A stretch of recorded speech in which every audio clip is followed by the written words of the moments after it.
दोस्तों, आपने 14 वर्षीय किशोर ज्योतिषी अभिज्ञ आनंद की भविष्यवाणी तो अवश्य सुनी होगी। उन्होंने कैसे 1.5 वर्ष पहले ही कोरोना वायरस को लेकर भविष्यवाणी कर दी थी। उस समय तक पूरे विश्व में कोरोना वायरस के बारे में कोई सोच भी नहीं सकता था। ठीक इसी तरह फ्रांस के भविष्यवाणीकर्ता नास्ट्रेदमस ने हजारों भविष्यवाणियां की।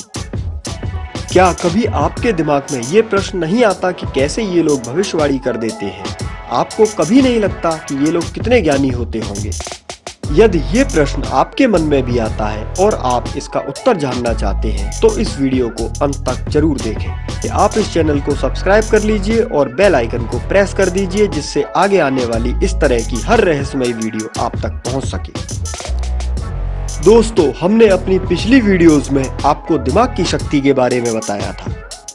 आपका सबकॉन्शियस माइंड कुछ भी कर सकता है। आपका सबकॉन्शियस माइंड ब्रह्मांड से कुछ भी जानकारी बड़ी ही आसानी से प्राप्त कर सकता है। बस देर है तो सबकॉन्शियस माइंड को जागृत करने की। अभिज्ञ आनंद या नास्ट्रेदमस ने जो भी भविष्यवाणियां की उसमें उनका कुछ भी ज्ञान नहीं है। यदि इसके पीछे उनका ज्ञान होता तो वो ईश्वर न हो जाते, कुछ भी ना कर देते। कुछ लोगों का कहना है कि अभिज्ञ आनंद जब 1.5 साल पहले कोरोना के बारे में बता सकते हैं तो क्या आज कोरोना के इलाज, कोरोना की रोकथाम कैसे हो सकती है, यह नहीं बता सकते। दोस्तों, ये वो लोग हैं जिनका मस्तिष्क जाने अनजाने जागृत हो गया है। ईश्वर कुछ जानकारियां स्वतः ही पृथ्वी पर भेजते हैं। वह जानकारी पहले किसी एक व्यक्ति के मस्तिष्क में जाती है। यदि वह व्यक्ति उसे सीरियस नहीं लेता है तो ये जानकारी फिर दूसरे व्यक्ति के मस्तिष्क तक पहुंचती है और ये सिलसिला जब तक जारी रहता है जब तक कि कोई न कोई व्यक्ति उस जानकारी को सीरियस लेके पूरे विश्व के सामने ना रख दे। दोस्तों, आप ओशो को तो जानते ही होंगे। इस बात को समझने के लिए ओशो के द्वारा कही हुई बात मैं आपके सामने रखता हूँ। यह बात महान गणितज्ञ रामानुजम से जुड़ी हुई है। रामानुजम से जब भी गणित का कोई भी प्रश्न, कितना भी कठिन प्रश्न पूछा जाता था तो वो तुरंत उसका उत्तर दे देते थे। बहुत फास्ट, कंप्यूटर से भी फास्ट। लोग चौंक जाया करते थे कि कैसे इतनी जल्दी गणित के किसी भी प्रश्न का रामानुजम उत्तर दे सकते हैं। उनके इसी ज्ञान को देखकर उनकी ख्याति विश्व भर में फैलने लगी। कई देशों ने उनका टेस्ट भी लिया। उनको जो भी प्रश्न पूछा जाए वो तुरंत उसका उत्तर दे देते थे। कोई भी ऐसा प्रश्न नहीं था जिसका उत्तर उनके पास ना हो। लेकिन जब बात प्रश्नों को हल करने के सिद्धांत के बारे में आई तो ठीक से सिद्धांत नहीं बता पाते थे।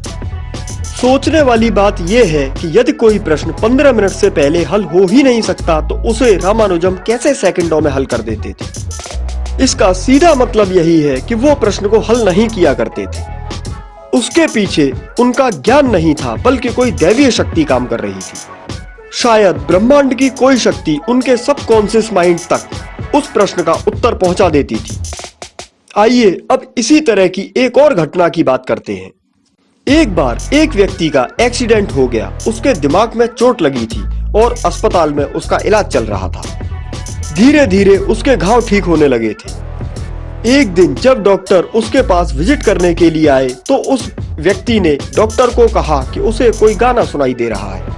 डॉक्टर ने पूछा कि तुम्हें कौन सा गाना सुनाई दे रहा है, तो उस व्यक्ति ने डॉक्टर को एक गाना बता दिया। डॉक्टर ने उसकी बात को सीरियस नहीं लिया।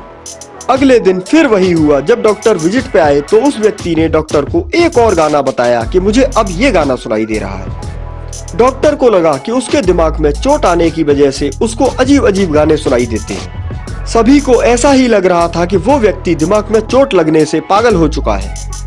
लेकिन फिर एक दिन डॉक्टर साहब अपने केबिन में रेडियो पर गाने सुन रहे थे। इसी बीच उठकर वो उस पेशेंट के पास गए।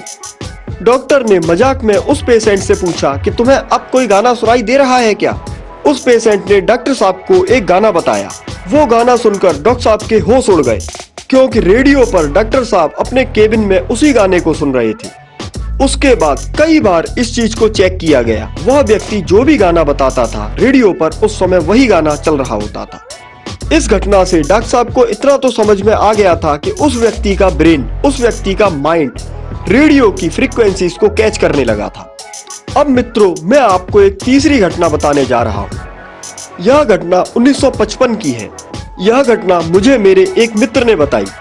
यह घटना उनके पिता के समय की है। उनके पिताजी एक दिन अपने पड़ोसी के घर पर बैठे थे। पड़ोसी को तेज बुखार था। बुखार पड़ोसी को दिमाग को चढ़ गया और वह व्यक्ति पागलों जैसी बातें करने लगा। अचानक थोड़ी देर बाद वह व्यक्ति बड़बड़ाते हुए कहने लगा कि 1962 में भारत और चीन के बीच युद्ध होगा। इस युद्ध में भारत का बहुत बड़ा नुकसान हो जाएगा और भारत युद्ध हार जाएगा। उस समय उस व्यक्ति की बात को बुखार की वजह से फालतू समझ के टाल दिया गया। वो व्यक्ति भी ठीक होने के बाद सामान्य तौर पर अपना जीवन व्यतीत करने लगा। लेकिन जब 1962 में वास्तव में चीन और भारत का युद्ध हुआ तो किसी को समझ नहीं आया कि आखिर ऐसा कैसे हुआ। कैसे उस व्यक्ति ने इस चीज को पहले ही बता दिया था। वो तो एक साधारण मनुष्य था, कोई ज्योतिषी भी नहीं था। दोस्तों, इस विषय पर आपके क्या विचार हैं कमेंट बॉक्स में बताना ना भूलें।